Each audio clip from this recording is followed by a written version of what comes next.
Explaining what a vampire is to you is like explaining to you how to walk. You know what it is. Pale, drinks blood, hates sunlight and garlic, probably really hates Italy.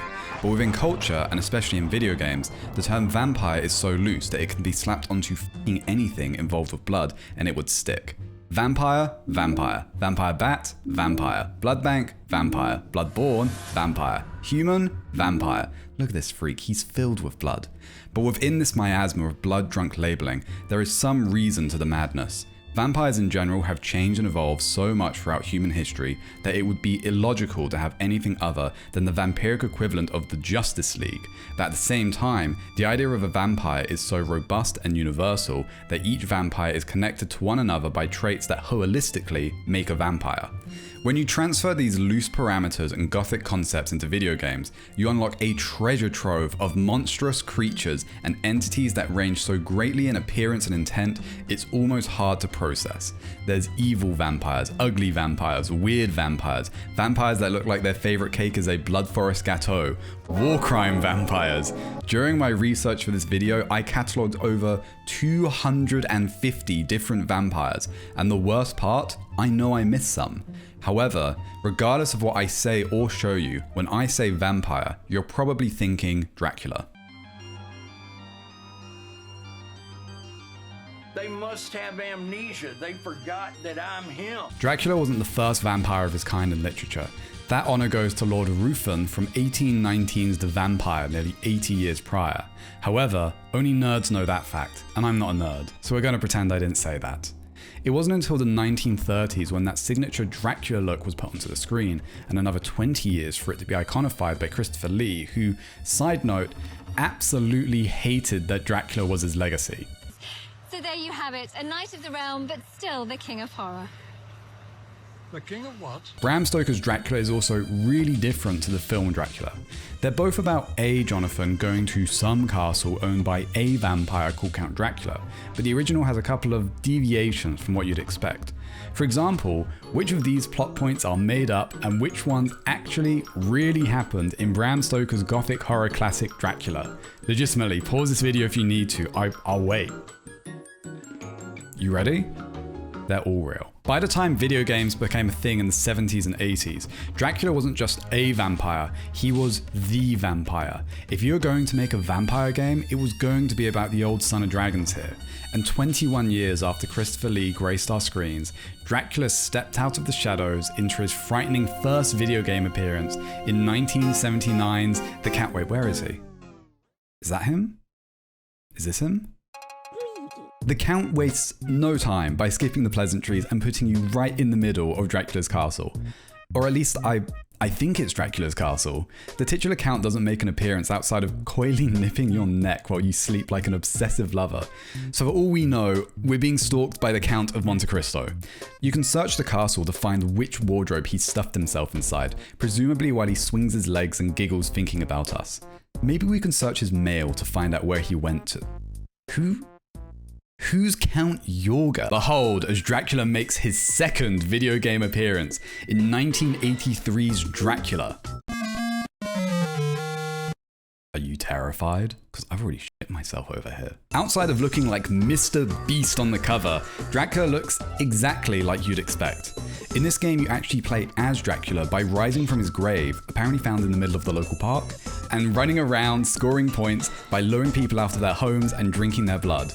Or more accurately, by dislocating your snake jaw like a hungry baby bird and continually devouring that one guy from that one music video over and over again.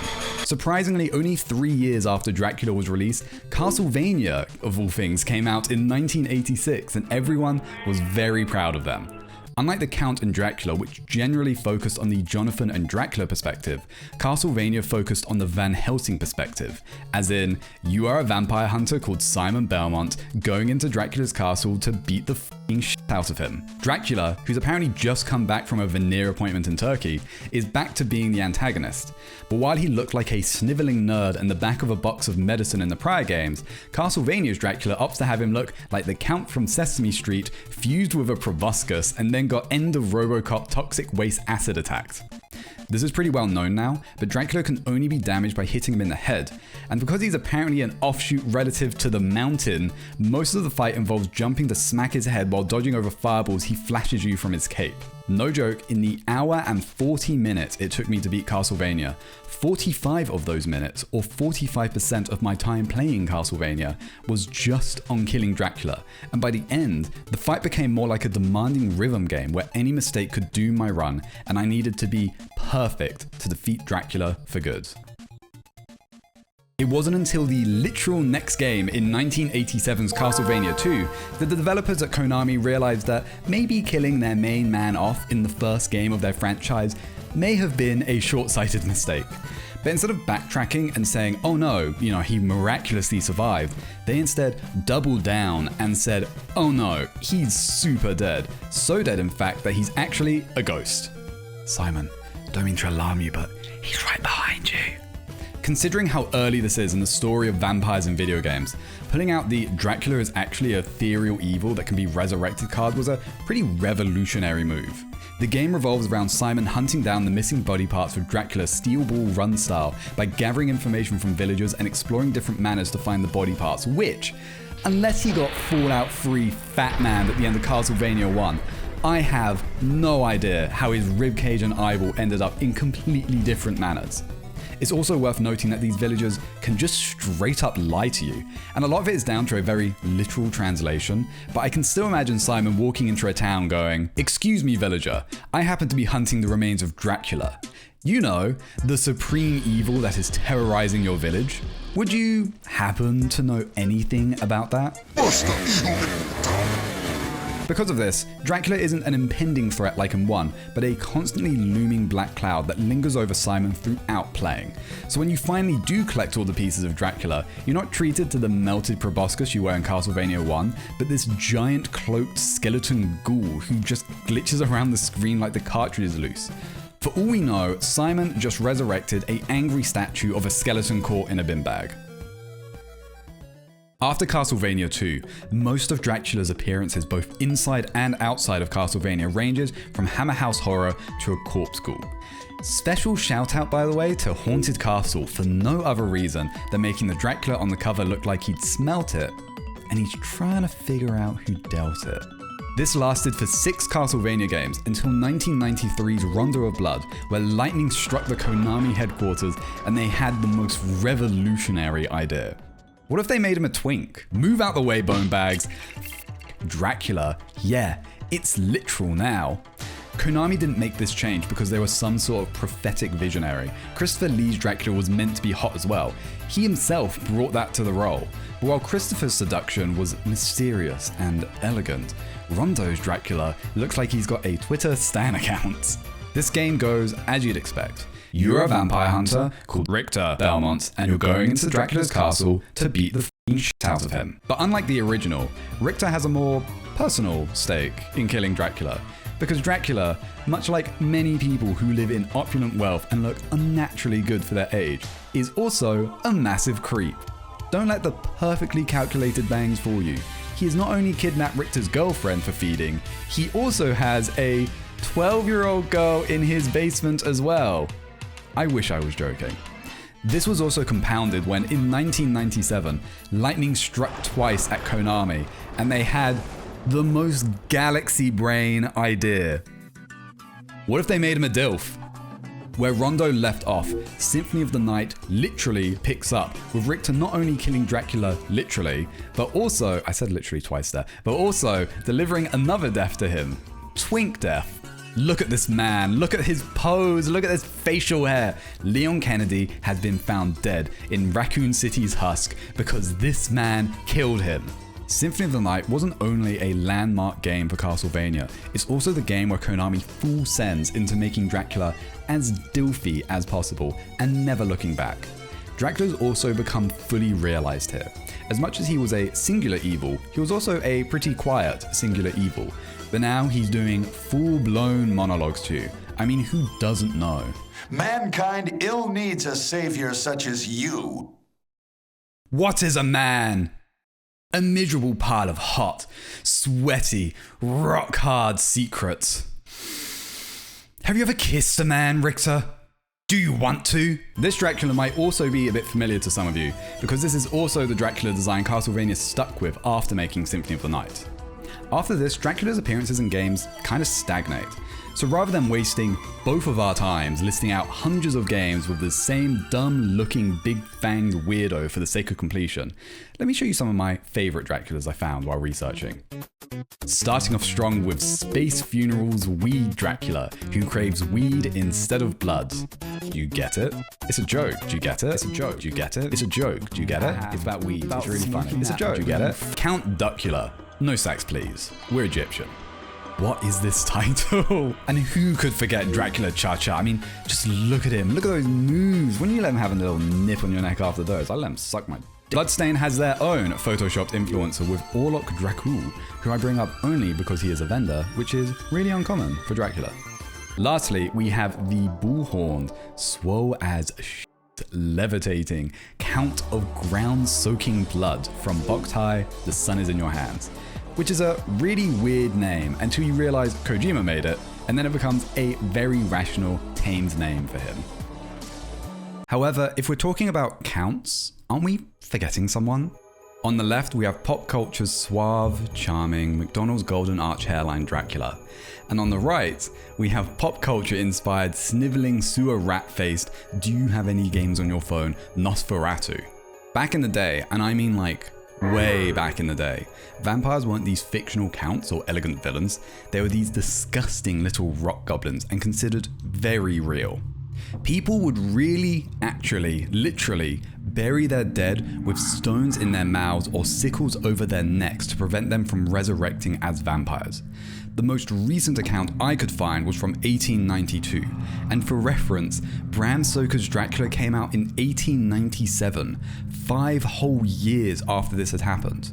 This type of mass panic wasn't unique to America, as Eastern Europe was gripped by this exact same type of hysteria for decades, with locals and even government officials exhuming remains to burn, stake, and even behead them. It only stopped when the Empress of the Holy Roman Empire herself sent her personal physician to examine the bodies and conclude, quote, that all the fuss doesn't come from anything other than vain fear, superstitious credulity, dark and eventful imagination, and simplicity and ignorance among these people. This hysteria colours in what a vampire was before it was a big man in a big cape, sorely lacking Rogaine. They were malicious, plague-ridden, bloated walking corpses that were closer to zombies than vampires. And this is where Nosferatu sprang from. Originally, Ratface over here was meant to be an adaptation for the Big Cape himself, but when Bram Stoker's widow started giving them the "oh, do you like Disney" glare, the German film company started looking back on their own folklore and created Nosferatu. It was released in 1922 to widespread acclaim and crippling legal action. As much as Nosferatu was super revolutionary and is super culturally iconic, he's also super rigid. The only source material is a single film from over 100 years ago made by a film company that only made one film. Can you guess which one that is? Because of that, Nosferatu didn't appear in video games until 1986's Nosferatu the Vampire, which is a movie tie-in to a remake of the original released 7 years prior. Nosferatu is just continually chained to this one film, cursed never to stray away from it. The game's fine, the isometric perspective is cool, the people on the title screen look like they're about to sneeze, and the music sounds like Eternal Regret. What it really shows is how often Nosferatu appears in video games, which isn't a lot. Between this game and Nosferatu's next video game appearance, can you guess how many times Dracula appears?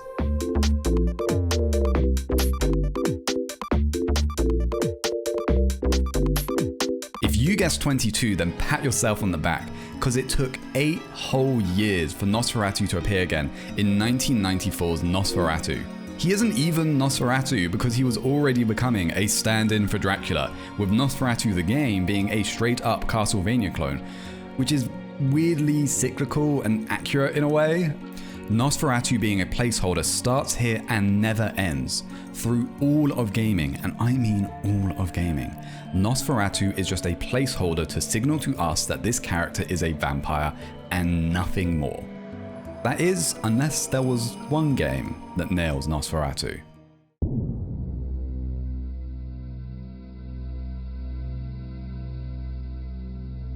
2003's Nosferatu Wrath of Malachi shows to us what Nosferatu is supposed to be, because I do not want to see this bald-headed, snout-faced Sims 4 vampire is the fourth game pack for The Sims 4, whose box art features Vladislav Stroud, who greatly resembles Nosferatu, looking freak anywhere near my Nosferatu games.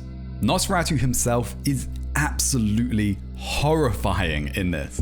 The first time I saw anything about this game was this screenshot of Nosferatu, and let me tell you, as a certified big boy that can sleep comfortably with the lights off, this really got under my skin. I have no idea how this thing managed to write up a contract, because I don't even know if he knows how to speak English. As much as the original Nosferatu isn't scary by today's standards, he's still really creepy, if not a bit dripped out too, which is insane for something over 100 years old. And this game gets it. It gets that he's not meant to be this generic placeholder, but this horrifying primal monster. Nosferatu isn't even the final boss, it's this go-go gadget looking motherfucker. But who cares, because look at this representation. How they handled Nosferatu plays into it as well. Throughout the entire game, the only thing you ever hear about him, if you hear anything at all, is that there is a count and that he exists. That's it. You find his right-hand man, his concubine, his andrologist, but there's a sheer absence of the count itself. And as you explore the castle, that absence weirdly becomes an overwhelming presence. By the time you actually do face him, you feel like he's been watching you this entire time. Whether he can actually process anything that he saw while watching you, or whether he's been watching you the same way a dog watches cars driving by the window, is completely up for debate. But the thing is, Nosferatu isn't the only vampire based on a culture's folklore. Ancient Greece, ancient India, the Aztecs, ancient Greece too. Even the Mesopotamians all had figures that vaguely fit into what we consider a vampire today. But they're so absent from gaming, you'd be lucky to find one in a Shin Megami Tensei. However, there is one other culturally inspired vampire that's managed to represent themselves in video games.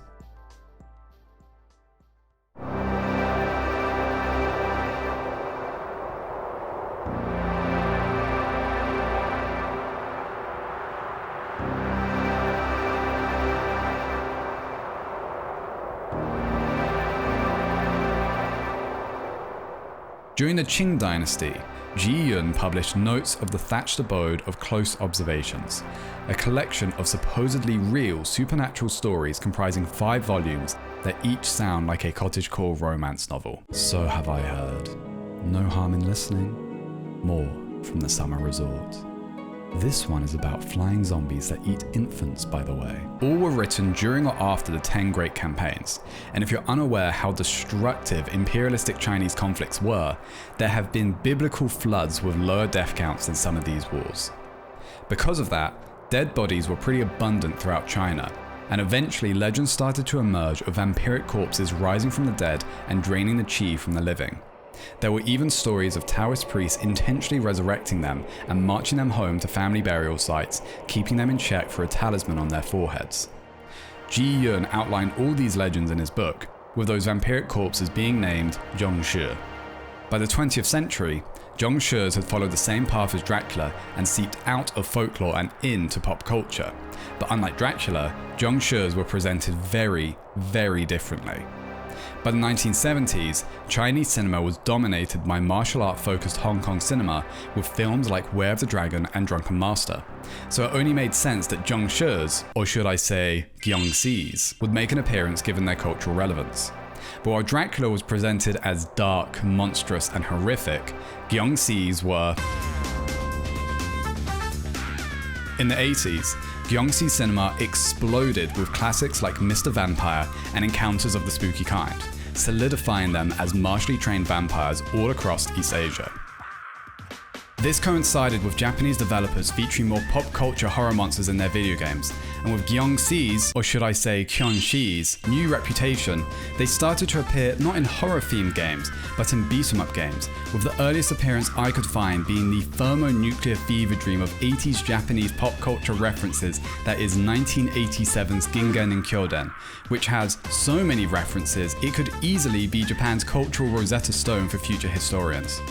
Our fabled Jiāngshīs are featured in the festival level, but let's be honest here, there isn't really much to talk about. A better example would be 1988's Phantom Fighter, where you're a Taoist priest sniffing out Jiāngshīs with your magic vibrator and beating the shit out of them.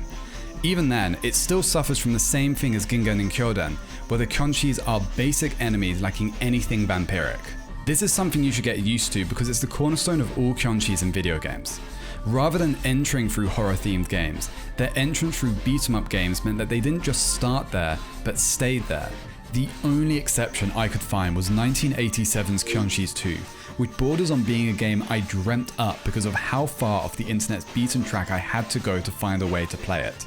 It's apparently an RPG where you play as or with a Jiāngshī based off the Taiwanese film Hello Dracula 2 Son of the Vampire, but I could only find a single Jiāngshī which I f***ed up instead of helped, and since I can't verify anything because of the entire game being in Japanese, I thought it was probably my sign to leave this and its creepy haunted cartridge alone. As video game trends changed when the 80s unexpectedly became the 90s, arcades also started to shift their focus away from these machines towards a completely different kind of cabinet.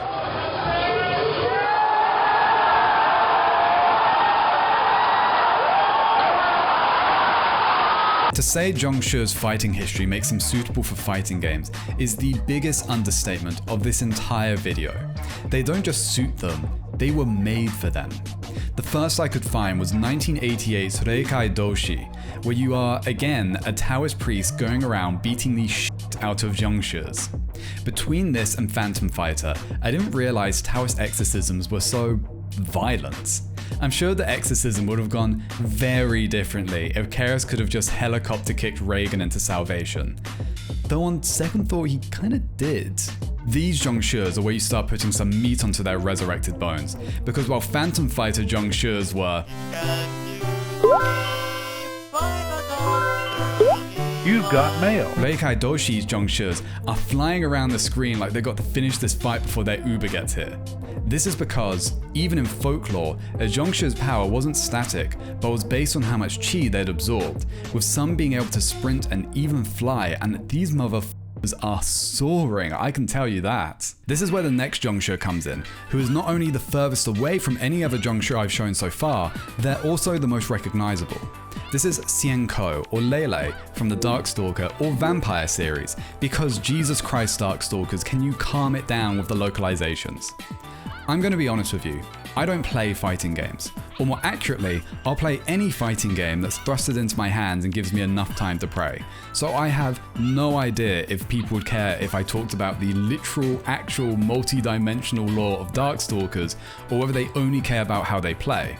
If it's how they fight, then get ready for the most watered down analysis of Xianko's tech, because I do not have the luxury of nearby friends that I can play with so I can get better at the game and then know what I'm talking about. What I do know is this: Xianko is a Jiāngshī. She's the only playable Jiāngshī I could confirm, ignoring Jiāngshī's 2 for a sec, and that she's the first and only female Jiāngshī I could find.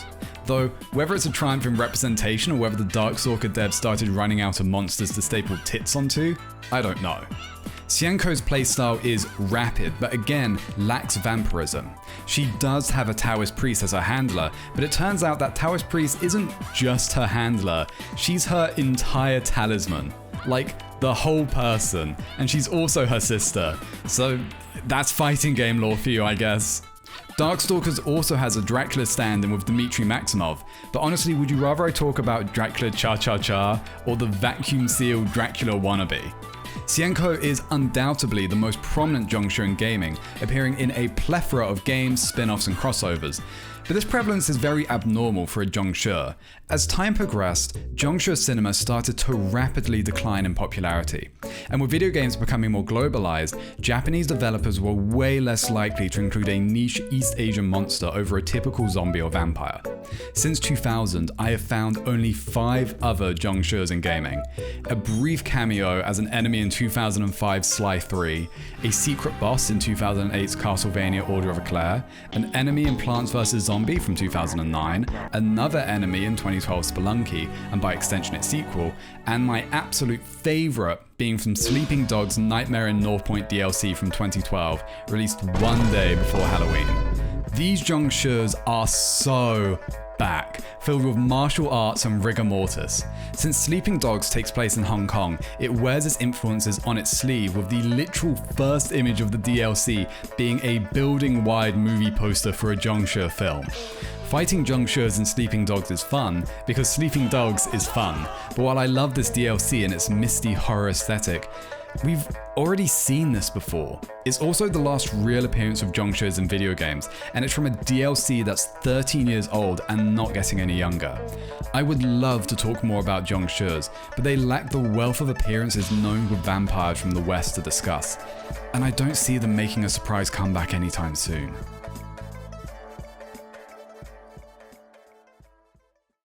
Regardless of where a vampire originates from, the crux of making a vampire all boils down to oops, all wrong burials. And when you're dealing with the disposal of dead bodies, you are almost always knocking on the holy man's door, regardless of what religion you practice. So it makes sense logically that around the world, vampires aren't seen as monsters, but demons. The imagery of a demon varies from culture to culture, but fortunately for all of us, I don't have to go into any detail about any of that, because the metric for demonic vampires wasn't how religiously accurate they were, but how cool the concept artist thought they looked. This also means there's no cohesive timeline showing how their looks have progressed, so it's actually easier to present these vampires on this beautiful three-way Venn diagram I made one afternoon. The first major circle is vampires that are animalistic demons, which is really just a more general way of saying vampires that exhibit bat-like qualities. Dracula 2 The Last Sanctuary, Blood Rain, Blood Plus Shoyoku no Battle Rondo, and a bunch of Castlevanias all have animalistic looking vampires, with Castlevania's original Dracula demon form only being able to be described with Hot Gyaru Waku in Transylvania. 何を見つけるかなゴリラ、キングコング、ハランベイ君じゃないよね。What the mother F is this? What the hell? The most interesting one is probably how The Witcher 3 tackles vampires, where they're not treated mythologically, but ecologically, meaning vampire isn't a catch-all term, but a genus in which different creatures reside underneath. Normal vampires still exist, especially in its DLC, but these snout-faced goblin motherfuckers are where the money's at. You can tell just by looking at them that there is nothing going on behind those eyes.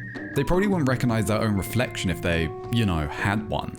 The second major circle are vampires that look like traditional demons. I'm talking big horns, big muscles, glowing red eyes, something that grandma would see if she ate too many of your special brownies and thought she'd entered hell. Bonus points if it looks like the concept artist's only research was typing Dante's Inferno into Google Images. Castlevania comes out strong in the physical meaning, with Dracula X's demon form, which holy dude, did you happen to be lurking around a bodybuilding contest when you needed to feed? The testosterone just emanating out of you could cause male pattern baldness in a 1 mile radius.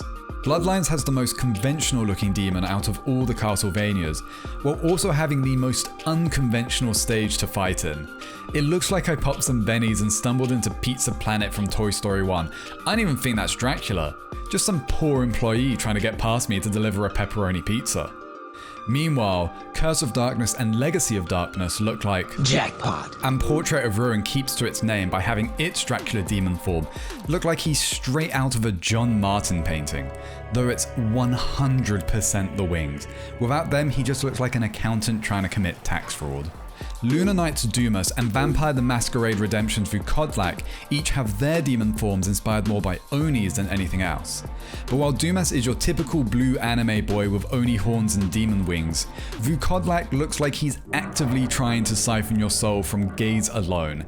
And I think it's working. Outside vampires that look animalistic or traditionally demonic are vampires that reside in the third major circle. Disgusting vampires. Putrid, pus-filled what the f***s that only sit at the table because they also drink blood.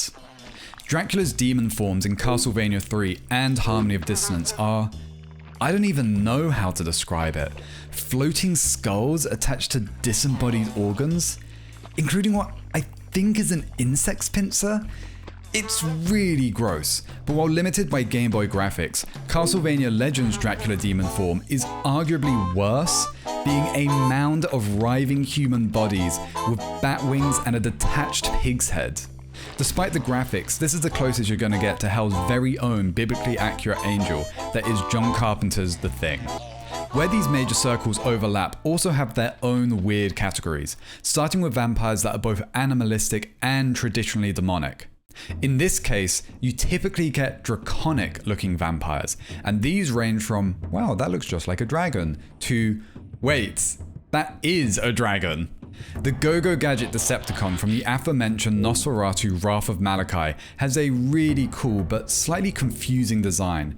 Because is the flaming dragon skeleton Malachi's true form, or is this? If not, is that his shell? Has he always been like this? Or is it a Clockwork situation where he cyborged the f*** up? Because if it's the latter, my guy, you're a vampire. You'll live forever anyway. Lots of weird technical questions, but his dragon form is neat and that's all I really care about. Falling back into the ever-expanding quicksand beneath my feet, Rondo of Blood and Chronicles each have their own draconic demon forms, with Chronicles' movement being so marionette-like that I'm surprised you can't cut the wires attached to each hand to the dismay of a Sicilian puppeteer somewhere off-screen.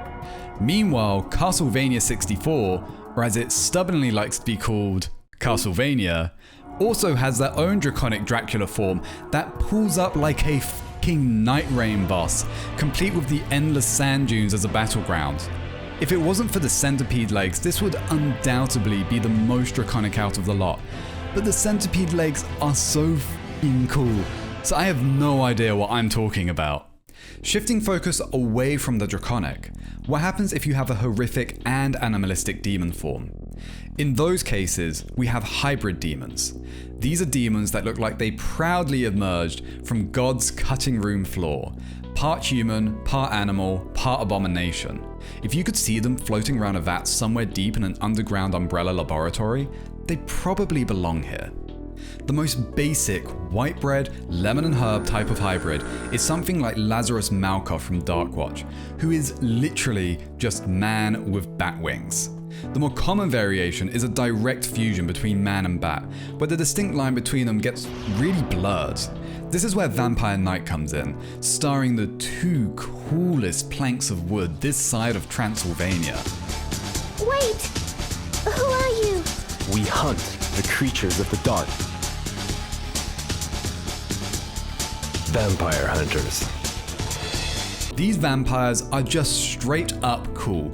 There's no way to sugarcoat it. They don't belong anywhere near a light gun shooter, but in something like Tony Hawk's Pro Staker 2, because whoever designed these was cooking with straight petroleum. They're so deep in the sauce that on the Jeff Goldblum How Fly Are You scale, they're at skin is about to fall off, because even if you could reverse engineer these back into two separate entities, they might as well be unhomogenized goo. Going beyond the veil into the skin is actively falling off side of the Jeff Goldblum scale. The vampire warriors from Lords of Shadows are the platonic ideal of a hybrid bat-human horror.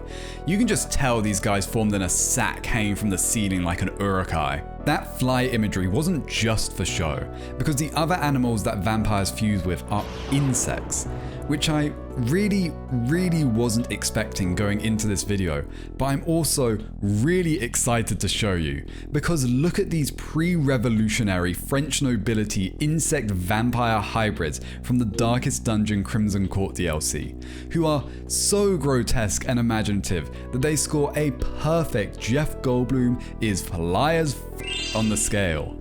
These vampires are honestly putrid, because what do you mean she has a thorax? What do you mean his head is an entire tick? Everything about them is so fucking gross and cool, and I wish there were more games with vampires like them in them. Carmilla's parasitic slugworm Resident Evil 1 boss form from the Vampire Hunter D tie-in video game somehow also has that French nobility insect vibe going on. An honourable mention as well to Evil West, who have these gnarly human leech hybrids created from the blood of a giant eldritch parasitic leech. Mega bonus points for having the in-universe derogatory term for vampires being a tick. It's a really nice touch. Lastly, when you cross a horrific demon with a traditional demon, you get a confusing demon. Because why is Dracula's final form from Vampire Killer A giant painting of himself. Is he late for an audition of Be Our Guest, or do I have to jump through the painting to face him one-on-one? Speaking of giant versions of themselves, Akumajo Dracula's final Dracula form is just a giant shuffling head of himself, and Rebirth's final Dracula form is just a giant stone head. No connection to folklore or pop culture that I can see, though maybe his concept artist spent a bit too much time playing Sinistar before sketching. Symphony of the Night takes the confusion in a completely different direction by blurring the line between Dracula and his chair. Because there's Dracula, and here's his throne looking like a Final Fantasy boss. Is he connected to this thing? Like, if he jumps off, would he be disconnected? Or did Dracula decide that his monologue was just so good against Richter that he'd let his furniture decide his fate this time? Because if so, I think Akumajo Dracula would have appreciated the heads up. The weirdest in the sense of, wait, this is a vampire? Is the walking neon blue Rorschach test that is Feral from Blood Rain 2. This is definitely a direction to take vampires in, but what makes it funny is that the walking New Vegas sign is Rain's half-sister, so I can't even imagine what Feral's mum had to look like to produce something so radiant, especially with the built-in stiletto heels. Lots of questions, not a lot of answers. However, there is one final category. What would happen if you crossed everything together? In that case, you get Dracula's final form in Castlevania Circle of the Moon. Because holy f***, how could this not fit anywhere else but here? Out of every Dracula form we've looked at, I want to put my chips down and say this is actually Dracula's true demon form, and everything else has just been an evolutionary step to get here. This is apocalyptic, helped by the fact that it has a literal solar eclipse happening in the background. He looks like he should be fighting the Archangel Michael, not some fucking guy with a whip who isn't even a Belmont, by the way. The excessive bat wings, the xenomorph double tail, the giant fucking eye in the middle of his chest for no fucking reason. I think this has everything we're looking for. All of these demonic vampires, whether cool or weird, can pretty easily be generalized into monsters. For most of history to the 1980s, vampires were monsters because that's just what they were. And while they could be seen as charming or alluring, deep down they were always there to represent antisocial hedonism, class divide, and ruination. However, as the 90s started to trade the shoulder pads for distressed jeans, the attitude of vampires started to shift away from them being literal demons to sympathetic but haunted anti-heroes. Depictions of vampires like Blade and Vampire Hunter D showcase a more sensitive, self-aware vampire that rejected vampirism so much that they actively hunted other vampires. Vampires rejecting vampirism wasn't new. The original book for Interview with a Vampire from the 70s dealt with that. But the 70s didn't have Rage Against the Machines and Pogs, baby, so these vampires are dressed in all black and brooding in the rain on gargoyles, thinking about death and leather trench coats. When that trend hit video games, I surprisingly found that a lot of vampire hunters could fit really easily into two categories if you squinted your eyes enough. They were either A person who turned into a vampire and didn't like it, or B, a dampir that really f***ing hates their dad. The former highlights the earliest example of a monster hunting vampire in video games, with 1993's Bloodnet, where you fight Cyber Dracula by hacking into his crypt mainframe and uploading a gigabyte of RAM directly into his neocortex, killing him instantly. Or you could, I don't know, unplug him? The latter drags us back to the unrendered castles of Castlevania for like the fourth f***ing time, because apparently I owe Castlevania my firstborn son, with Dracula's own monster hunting son, who is so creatively named that it's literally just Dracula backwards. Alucard, whose actual name is Adrian Fahrenheit Tepesh, which might as well be Adrian, I am a Japanese developer in the 80s and I think this word sounds cool Tepesh for how subtle it is. Contrary to belief, Alucard's first appearance wasn't in Symphony of the Night, but in 1989's Castlevania 3 Dracula's Curse, where he was inflicted with his own curse from Dracula, with him looking like a used car salesman in fancy dress because Dracula and his bloodline hadn't been twinkified yet. Alucard is way different in Castlevania 3 than what he would become later on, with his fight being so Dracula-like you could easily walk in halfway through and think this is Castlevania 3's Dracula fight. The way Alucard plays is essentially when the boss becomes a playable character, because his two defining moves are become a bat and shoot fireballs. Like, yeah, I wonder where we've seen that before. Fast forward to Symphony of the Night, and Dracula's rebellious son has not only become fully playable, but was also possessed by the same spirit that twinkified his dad in Rondo of Blood, because maybe it's Maybelline, maybe it's 300 years in the crypt, holy shit. This game is where Alucard really starts to become more than just my dad bad, but rather than shying away from his vampiric side, almost all of his major abilities in Symphony of the Night are taken directly out of Bram Stoker's Dracula, with him being able to transform into a bat, a wolf, and even mist. Despite these vampiric abilities, what separates Alucard from his dad is that his half-human side gives him the humanity that Dracula lacks. This is pretty common for vampire hunters both in and out of games, and when you look beyond the fact that Alucard can transform into a wolf that can sprint at Mach 10, he's kind of just a guy doing the right thing, you know? The only reason he was even in a crypt for 300 years was because he felt so bad about killing his eternally evil, constantly resurrecting Dark Lord dad that he exiled himself there. And the only reason he woke up was because he sensed Dracula without a Belmont and woke up to see what the f was going on. Alucard represents the best that a vampire can become, both morally and ethically, which ironically is just a human. Except for the super strength, super speed, eternal youth, shape-shifting, and amazing hair like motherfucker, what's your conditioner, the tears of Jesus? But monster hunting vampires being good people isn't always that easy. Take Shortback and Sides Jonathan from 2018's Vampire, who I think has the world record on speedrun.com for gaming's quickest up, because the game starts with him waking up in a mass grave and immediately, I mean like immediately, beelining towards his sister and turning her into a raisin. The rest of the game is spent hunting down the vampire that made you to avenge your sister, as if you aren't the vampire that killed her Jonathan, making him a monster hunter in the loosest sense, because he doesn't just kill vampires but also other vampire hunters, and like literally anyone else as well. Regardless, the overarching goal is to find this vampire. What's down to the player is how moral you are to get there. But let's put a stake in Vampire for now, specifically that morality bit, because while Jonathan is silently crashing the f out, his polar opposite in 1996's Legacy of Kain Blood Omen is practically and literally making a blood sport of killing innocents. The game begins with our titular Kain being assassinated by a group of bandits, only to be resurrected as a vampire to enacted revenge by a necromancer. And when this happened, I thought, oh, this is going to be a vampire revenge story where Kain hunts down his murderers while grappling with the moral and ethical dilemma of being a vampire, similar to Vampire.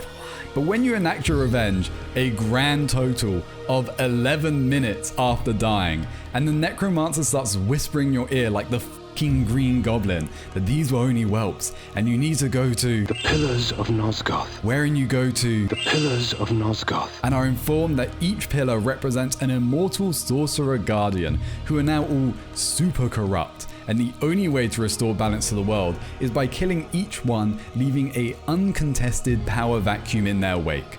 Only then do you realize this isn't a vampire revenge story with moral ambiguity. This is a vampire conquest story with no ambiguity.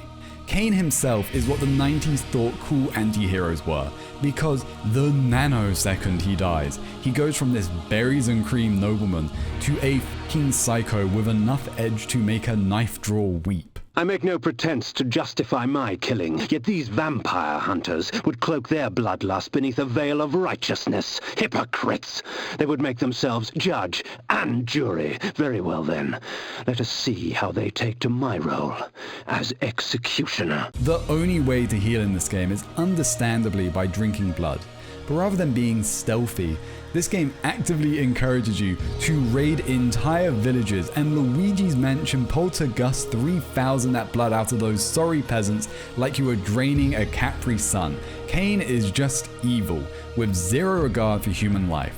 That 90s edge also makes him another thing, and that's kind of a little bitch. Not in the malicious steal your lunch at work and then feign ignorance type way, but in the arrogant will win a game of Scrabble against you and go, "At last I have secured my victory," as he puts down his last piece type way. That moral ambiguity became very central after Y2K tried to turn everyone's PC off, because by this point we'd seen vampires as counts, as horrors, as demons, their foreign interpretation, and as anti-heroes. But through their eyeliner and raccoon tails, the emerging emo scene asked another, more heretical question. What if I wanted to be a vampire? This question alone creates a sea of vampire RPGs, which allows you to either be a Gothic vampire or a modern vampire.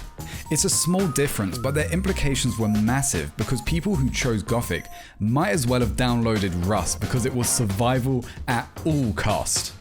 Gothic vampires were locked in this eternal war of survival against humans, who both knew of their existence and despised them. A prime example of this is V Rising, that has everything you'd expect from a vampire game. Drinking blood, stalking the night, great hair, landscaping, lots of landscaping, like holy that's a lot of stone. Unlike prior games, V Rising's an open world survival multiplayer game. So you're not only fighting NPC humans, you're also competing for resources against other vampires named Darkblood Anakin or some bullshit. And neither me, the NPCs, or Darkwing Duck over there know a thing about morality. Because if I need to kill 10 sweet villagers for even a hint of a whetstone, then my fucking god, it's gonna be like Resident Evil 4 and this son of a bitch. Every player is given the same vampire strengths and weaknesses. Drinking certain blood types gives you buffs, such as brute blood making you a better fighter and rat blood making you a better cook, while going into the sun doesn't debuff you, it literally burns you alive. In the beginning, you're scraping the bottom of the barrel for resources, but before you know it, you're going on expeditions to get more timber so you can expand the foyer in your multi-million haunted hilltop mega castle. That is until you go away for a weekend and find out Tryhard Unemployed broke into your castle and turned it into a condo for his hellhounds. You also get Gothic vampires in RPGs like Elder Scrolls, where vampirism has been present since Daggerfall, with each Elder Scroll tackling it differently. In Daggerfall, vampirism makes you the most bog-standard, white shirt, office-working vampire you could possibly be. Damage from sunlight in holy places, new buffs, new spells, immunity to diseases and some weaponry, and the occasional long weekend to Center Parks with the kids. On the other hand, Morrowind is probably the most damaging for a player to contract. Damage from sunlight, no fire, no silver, can't regenerate while resting, and probably the most Morrowind of all, refusal by most NPCs to even talk to you. Which means yes, you can soft lock yourself because everyone you need to talk to will tell you to f*** off. Oblivion vampirism has significantly more defined pros and cons, with a risk-reward system where the longer you go without feeding, the greater your strength and weaknesses become, changing your character from normal looking to the average rock star still touring in their 70s. This was carried over to Skyrim, with Stage 4 vampirism causing nearly everyone to attack you on sight before Dawnguard was released. Despite that, actually being a vampire in Skyrim doesn't really do much, because when you compare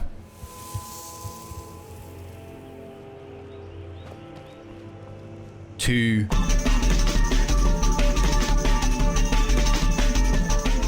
it really highlights how much potential isn't being realized. The best thing about Skyrim's vampires is playing a vampire lord, which, and stay with me here, looks like they're a Ray Harryhausen monster. Being a vampire lord allows you to upgrade perks to become mist, swarm bats, and even summon gargoyles. This form is really good if, and this is a giant if, you're a magic focused character. And look at me, do I look magically inclined to you? So yeah, rest in piss vampire lord, werewolf gang, for life, Team Jacob, what the f is mana? If you are a mage build, which again I totally was, you'll benefit from the passive boost of stealth and magic that also shows how vampires are seen within Skyrim. Before Dawnguard, vampires could maybe be found in a dark cave reading fanfiction and obsessing over their knife collection, but Dawnguard's release raised that curtain and revealed them as sycophantic weirdos who read The Prince once and now think like they're all Light Yagami. These bitches are literal leeches, with their leader being Tamriel's own Father of the Year, Lord Harkon.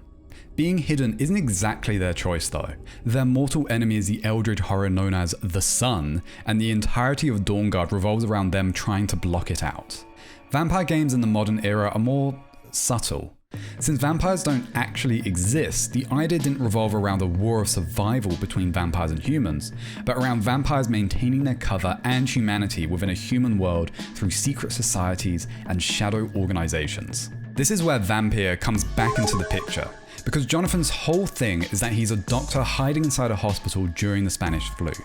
Throughout this, you're given a central mechanic where you can drain NPCs for massive XP boosts at the risk of completely destabilizing the game's local communities. Since everyone is too busy dying or actively trying not to, most people don't really give a f if a person goes missing. Look, within 20 seconds of reaching the hospital, you see a man get murdered, and the murderer is the one who gets medical attention, because who gives a f about that guy? He's already dead. Whether you actually do kill them is down to you. Or more specifically, down to how much you care about these people. Because if you don't give a f about them, you can become a vampiric overlord by, or should I say, during lunch. The more you know about these people, the more XP you'll get when you desiccate them. This, along with a vampire hunt, makes Jonathan the nosiest bitch in all of London. He is in everyone's f***ing business. Tell me about yourself. Are you joking with me? Is there a problem I should know about? Are you really smuggling weapons through the hospital? Why do you keep on working for the gang? Admit it, Mortimer. Your mother had you hospitalized here because you tried to kill yourself. A stubborn and mute comrade. Vampire is just one of literally hundreds of games where vampires hide in a modern setting. But rather than talk about all of them at a surface level, I'd rather talk about one game that has everything we need for a modern vampire game. Legal name Vampire the Masquerade Bloodlines. Bloodlines, or Verta to its friends, is everything you'd want out of a hidden vampire game. It is oozing with hedonism and secret underworld politics, and so much early 2000isms that I'm surprised the vampires don't disintegrate into jewel case copies of Evanescence's Fallen album when they die.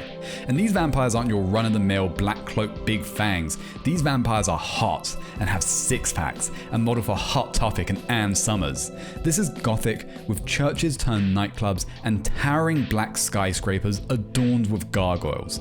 This is to vampires what Dante is to demons.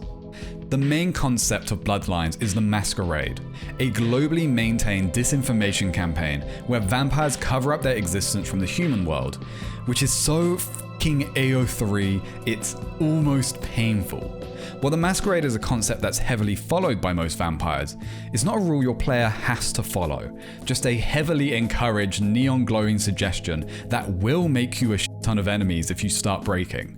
However, following the Masquerade also makes gameplay harder because you need to maintain secrecy among humans while doing missions. But breaking the Masquerade will make gameplay harder as well because other vampires and vampire hunters will start hunting you down to try and fucking kill you. And if you get 0 Masquerade points, the game just straight up ends.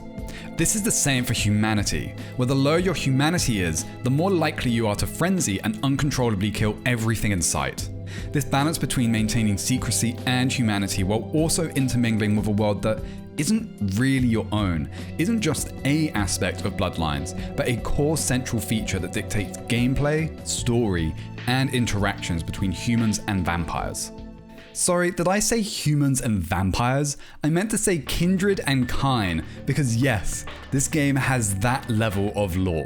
So much in fact that let's not leave out the 13 distinct clans ranging from clinically insane prophets to blood wizards to literally just Nosferatu, who are so monstrous they can only travel through the sewers because their face violates the Masquerade, all of whom descend from Cain.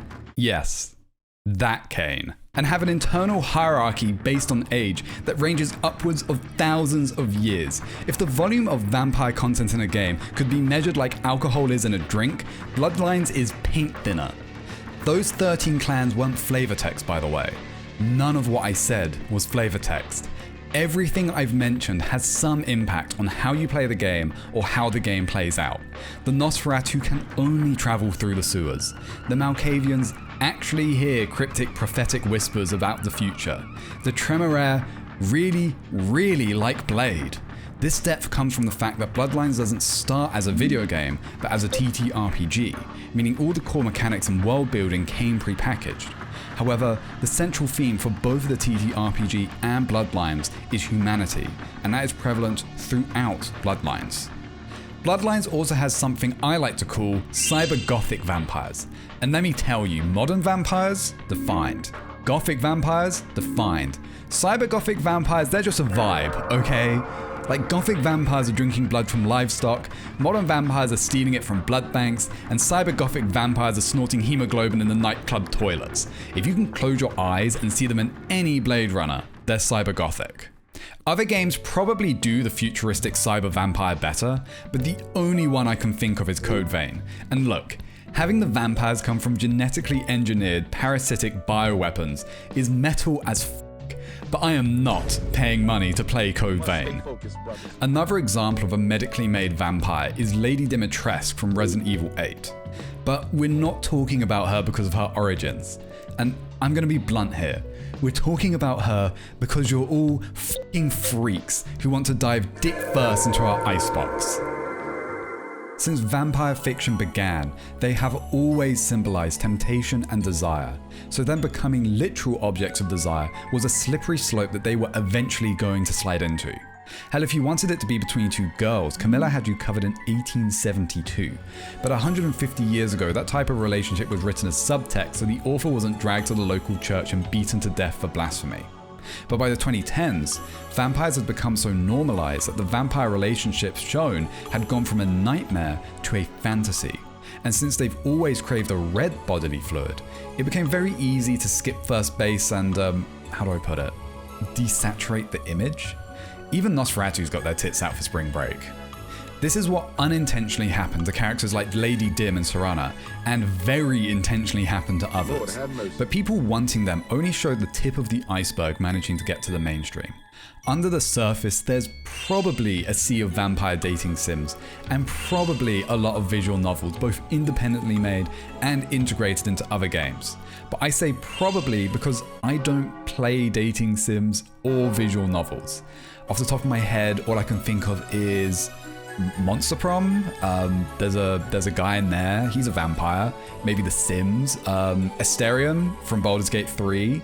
But I still need to play that, and I've already spent like 40 hours getting footage for Bloodlines alone. I am not dropping 1,000+ hours on a BG3 playthrough just so I can fully understand the intricacies of why Asterion is a bottom. Initially, I also thought it'd be a funny idea to go through the second circle of hell that is Steam's Vampire plus NSFW tag store page and talk about anything interesting from there.